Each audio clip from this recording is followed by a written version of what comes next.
Alright, let's try this. Which ports do we need for our logger? First of all, of course, this one is the version with the B74 screen. On the board you find a on-off switch, that's this one. You find an input 39, that is this push button. Then we have here another push button, that is the reset. On this side we have a micro USB connector and an SD card slot.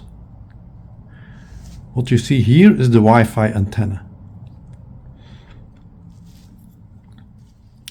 The board comes with a small program installed. So if you connect the board to a USB power supply, then it will boot and it will show you some different fonts on the screen.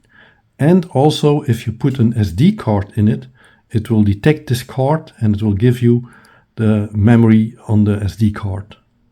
Alright, let's try this.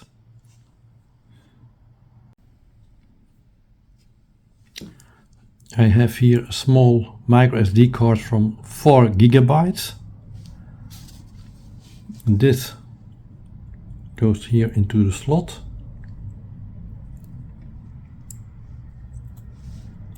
So the on-off switch is now in the off position. Alright, we connect our power supply. And now we're going to switch the board on.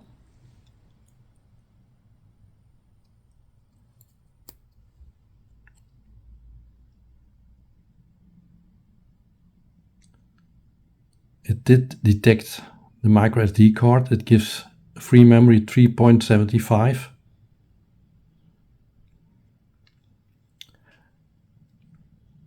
And now you have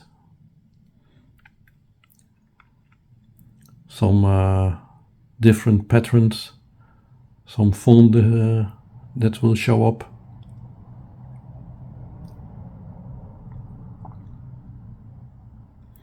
And in the background it is scanning all the Wi-Fi networks. These are not printed to the screen, but to the serial port. So when you read out the micro USB connection, you can see all the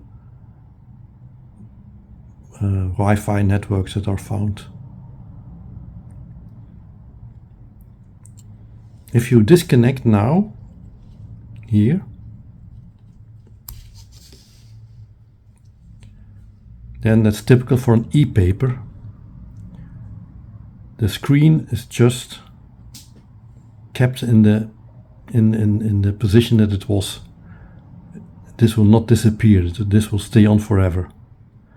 So an e-paper does not need any energy for showing the existing text. It's only e-papers who can do this. If I connect it now again, then we have a boot and it will start complete from the beginning.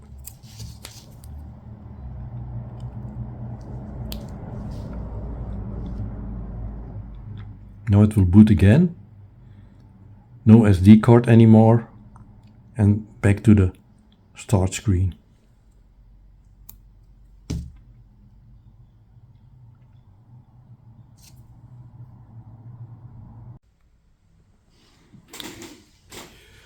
Instead, an SD card, you can also use an SD chip. Of course, then you need to make a PCB with I had this one made by GLC-PB and it works also very nice. It is very small and you can then solder it to the T5 like this.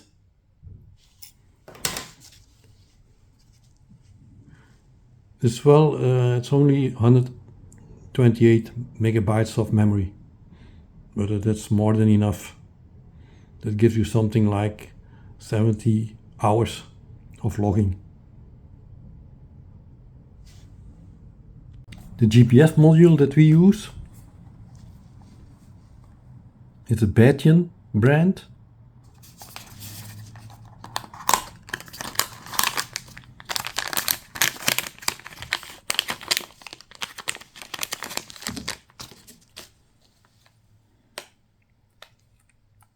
This one is a BE182 GPS module. The BE stands for the M10 U-Blocks chip. 182 stands for the dimensions. If you measure these,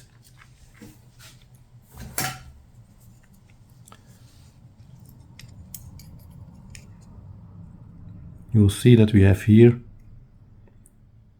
18 millimeter length, and width is a little bit less, I think, also 18. This chip comes with the cable, so you can easily connect it.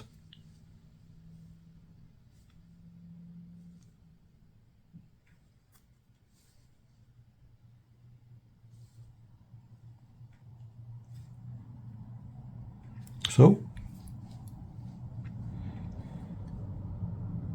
this is the power supply. Everything from 3.3 volt until 5 volt can be used.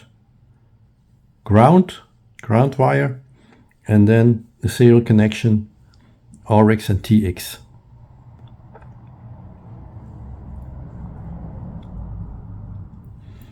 This is the ceramic antenna.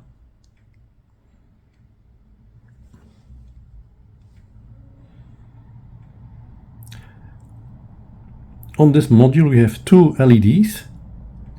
The left one here, PPS, is red, and when you have a GPS fix, then it will blink once a second. And TX is a blue LED, and that will send out with every message it will blink. Another part that we need is a LiPo battery. Here you see one from 2000 milliampere hours. The number 10, 34 and 50, that are the dimensions.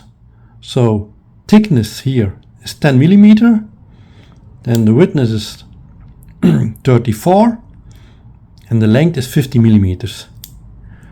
Mostly they have a connector, but it's the wrong one. So you have to replace it with the connector that came with the T5 board. Another important part is here. You see a small print, and that is the print that will prevent overloading, under voltage, over voltage. That's more or less the safety of your LiPo. So, but all these types of LiPos have this print. I have here a smaller one. This one is 1000 milliampere hours, but here the thickness is only 5 millimeter. They exist also in other dimensions, so you really can choose the one that best fits in your housing.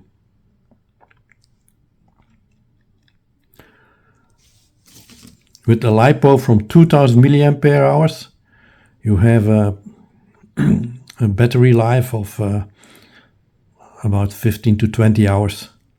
Certainly with the M10 chip, you can easily go to 20 hours.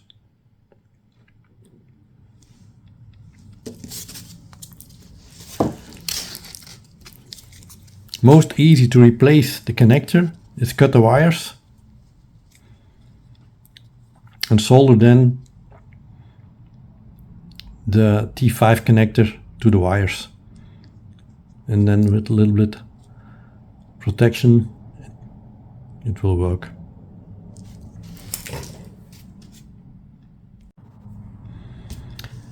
Then we need a reed switch.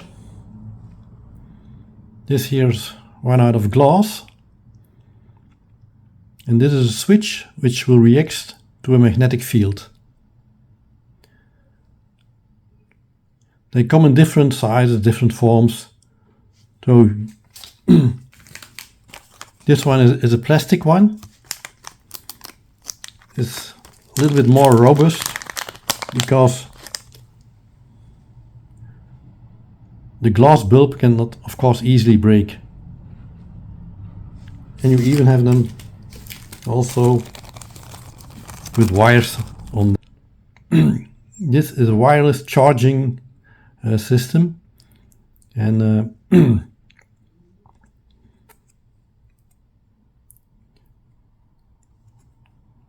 they come also in different forms. This one you need to solder it, plus and minus. But you have also this type with the integrated connector here. Here's important, if you order this one, is the orientation of the connector.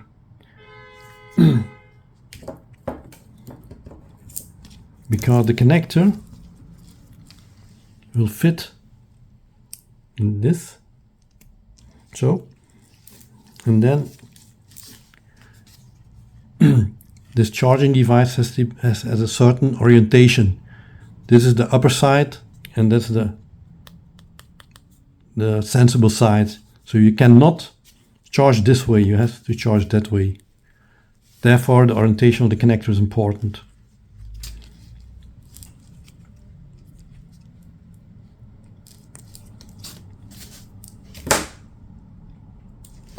Then, of course, the SD card.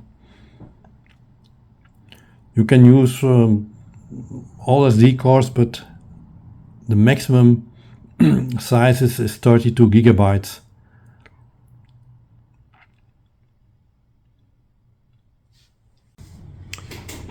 Also, a very nice charging board is this one, because it has a separate LiPo charging output, which only gives 4.2 volt. And it has also two LEDs, green if the battery is completely charged, and red if it is charging. So if you put it here on the charger, you see directly you get here a very nice LED. The ferrite comes on top of it always, so that you have a better induction connection. Another very handy part is a LED with a built-in resistor.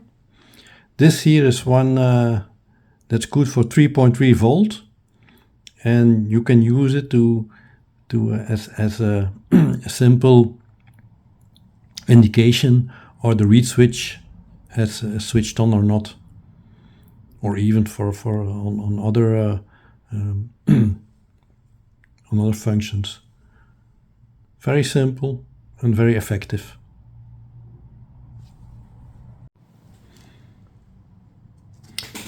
For housing, I use these simple electronic boxes. They come with this kind of seal. Doesn't work very well. Now I fill the gap with silicone, because it's not a perfect seal with this sealing.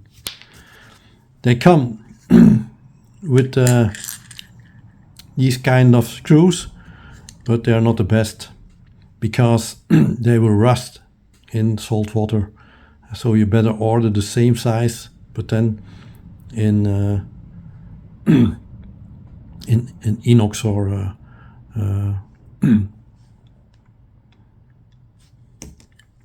Another type of housing is the GoPro, but here you must see that you have a GoPro housing for the GoPro 9 or 10, because the earlier GoPros are smaller, and the board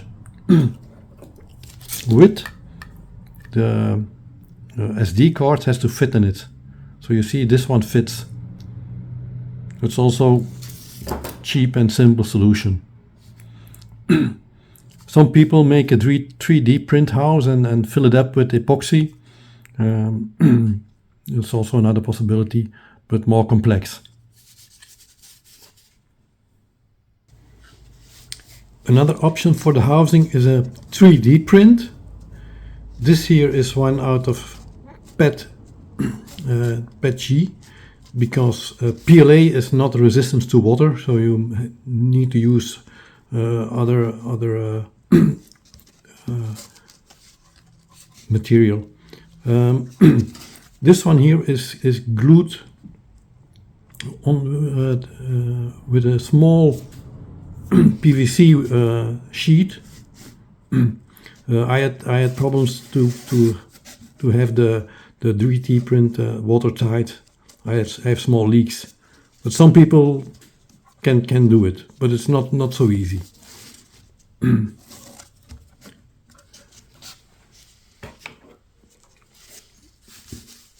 Another option is a housing glued together out of plexiglass or PMMA. This material can glue it very well, or it's almost like welding, because you use a solvent and it's really melted together. The welds are very, very strong. I had cut the pieces out with laser cutted. The middle section was out of a 50 millimeter thick sheet, and top and bottom are 2 and 3 millimeter. This is also a nice option. To glue it together, you can use a solvent like this one, or a glue like this one. But you need certainly a special glue or a special solvent.